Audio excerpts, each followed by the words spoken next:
ETF index mutual funds నేర్చుకుని stock మార్కెట్లో రాణించాలనుకుంటున్నారా? వెంటనే ఈ నెంబర్కి కాల్ చేయండి. నమస్తే రమ్మగారు. నమస్తే జయ. మనశ్శాంతి కావాలి, ఏం చేయాలి? ఎక్కడ దొరుకుతుంది? బజార్ వెళ్ళి కొనుక్కోవటమే. చెప్పండి రమ్మగారు, ఏ బజారు, ఏ మార్కెటు, ఎంత రేటు ఉందో చెప్తే అందరం కొనుక్కుంటామేమోనండి. బహుశా అప్పు చేసైనా కొనేసుకుంటామేమో అనిపిస్తుంది నాకైతే. చాలామంది దగ్గర వింటామండి అబ్బా మనశ్శాంతే లేదని. కానీ ఏదో ఒక సందర్భంలో మనమందరం కూడా అంటామేమో ఆ మాట కదండి. అవును. ఏంటి రమ్మగారు, ఇది ఎందుకు లోపిస్తోంది? ఏం చేయాలంటే అసలు మనకి మనశ్శాంతి అవసరమే లేదు జయ. మన పని మనం చేస్తే ఏముండదు. ఈ మనశ్శాంతి లేదు, చిత్తశాంతి లేదు, ఇలాంటివి ఎప్పుడు వస్తాయి మనకి? మనం కొలాప్స్ అయిపోతుంటే, చేయలేకపోతుంటే, ఓవర్లోడ్ అయ్యామని ఫీల్ అయితే, అవటం కాదు, మనం ఫీల్ అవుతాం. ఇది కరెక్ట్. మన ఇప్పుడు నిజంగా మనశ్శాంతి లేని పరిస్థితులు అంటే దుర్భరమైన స్థితి వస్తే, కాలు కదపలేని స్థితి, చెయ్యి కదపలేని స్థితి, ఏ దారి లేదు, మనకెవ్వడూ లేడు, డబ్బు లేదు, ఆరోగ్యం లేదు, పిల్లలు లేరు, ఎప్పుడో మనశ్శాంతి లేదు. అలా అది కాకుండా మనం రోజువారీ పనులన్నీ టింగరంగమని చేస్తూ నిన్న రాత్రి ఐమాక్స్లో సినిమా చూసి వచ్చి ఇవాళ ఏదైనా పిల్లలు ఏడ్చి వంట అవ్వక ఆఫీస్కి టైం అయిపోయి అప్పుడు మనశ్శాంతి లేదంటే ఎలాగ చెప్పు? అవును, అంటే మనశ్శాంతి కూడా మీరు జెన్యూన్ కాజ్ ఉండాలంటారు. ఎస్, జెన్యున్ కాజ్ తోటి మనశ్శాంతి లేకపోవటం అంటే వేరే కథ. మనం అందరం మనశ్శాంతి కోసమే వెతుకుతాం.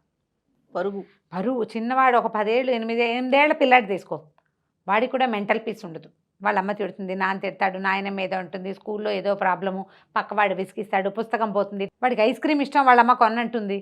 డాక్టర్ దగ్గరికి వెళ్తే ఆయన ఐస్ క్రీమ్లు తినకూడదు అంటాడు, డాక్టర్ గారి పేరు చెప్పి బెదిరిస్తుంది, హాస్టల్లో వేసేస్తా అంటుంది. పాపం వాడికి మెంటల్ పీస్ ఏది పిల్లాడికి? లేదు. ఇదో పెద్ద సమస్య. అక్కడి నుంచి టీనేజ్కి వచ్చాక అప్పుడు బోల్డ్ అన్ని సమస్యలు. మనం అందంగా లేమేమో అన్న ప్రాబ్లం దగ్గర నుంచి, పక్క పిల్ల బాగుంది, దానికి బాయ్ ఫ్రెండ్స్ ఉన్నారు, మనకు లేరు, అదే. లేకపోతే అక్కడి నుంచి దానికి క్లాస్ ఫస్ట్ వచ్చేస్తుంది, నేను ఎప్పుడు థర్డే ఉంటాను, ఫస్ట్ రావట్లేదు, మా అమ్మ ఎంతసేపు దాంతో పోలుస్తుంది. ఆడపిల్లలకి ఇది, మగ పిల్లలకి ఇంకోటి.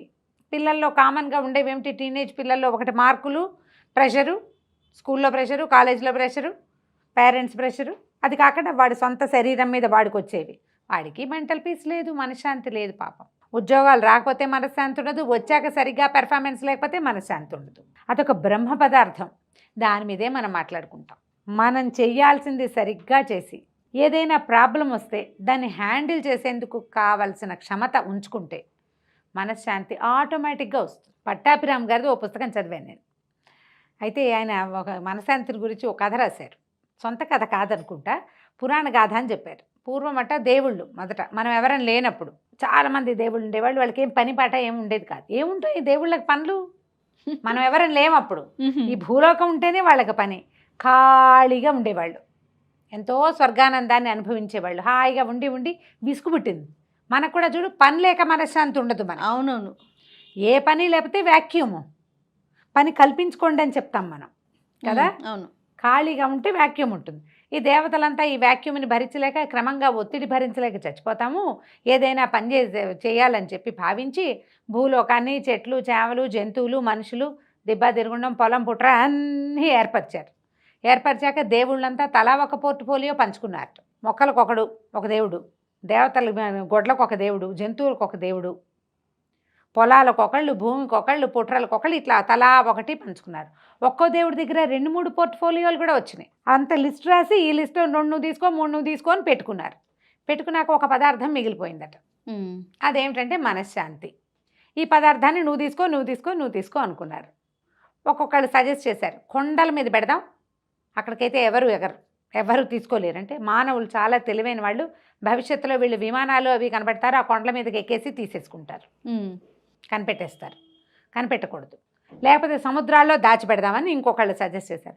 వాళ్ళు ఏం తెలివి తక్కువ వాళ్ళ? రేపొద్దున మానవులు ఏం చేయబోతారంటే షిప్పులు, సబ్మెరైన్లు కనిపెడతారు, అగాధంలో ఉన్నా కూడా తీసేస్తారు. కాబట్టి ఇది కూడా తీసేస్తారు.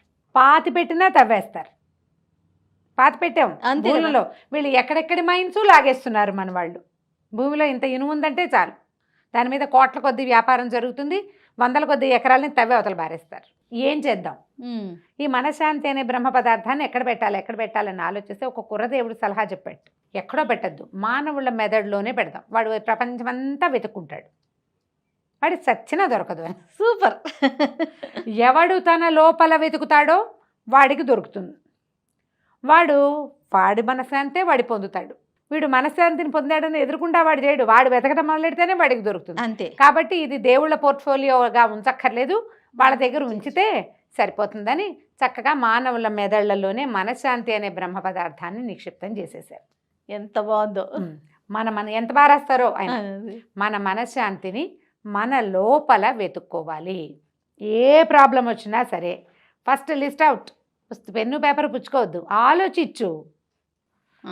ఇది అసలు ఎక్కడి నుంచి మొదలైంది, ఎవరెవరు దీనికి కారణం, ఏమేమి కారణాలు ఉన్నాయి, ఏ కారణాలని నేను కిల్ చేయగలను.